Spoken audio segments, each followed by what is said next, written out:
Այսօր Հայաստանում սկսվել է հեղափոխություն, որը եթե ոչ առավել,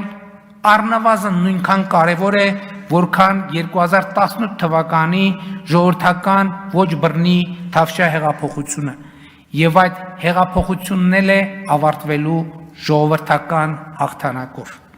Տեղի է ունենում իրական Հայաստանի սոցիալ-հոգեբանական հեղափոխությունը։ Այդ հեղափոխության առանցքային արձանագրումն այն է, որ վերջին մի քանի հարյուրամյակներում առաջին անգամ միջազգայինորեն ճանաչված մեր պետությունը եւ մեր հայրենիքը նույնական են, մեր հայրենիքը Հայաստանն է։ Պետությունը, որում ապրում ենք,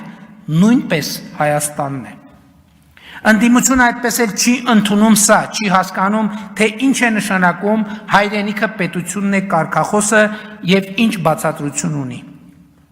Իսկ բացատրությունն այն է, որ վերջին առնվազն 6 դարում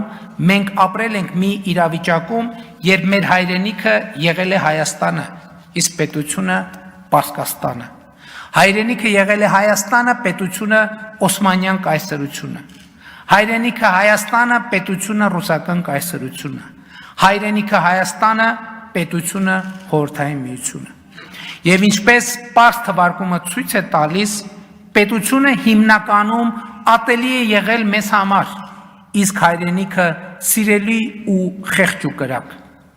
Ու այս սոցիալ հոգեբանությունը մեզ համար դարձել է ձեռքբերովի ռեֆլեքս,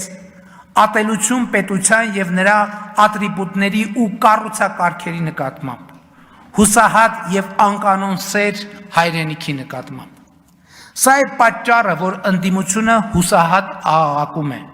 ժողովուրդ, հասեք, սրանք բյուջե են լցնում,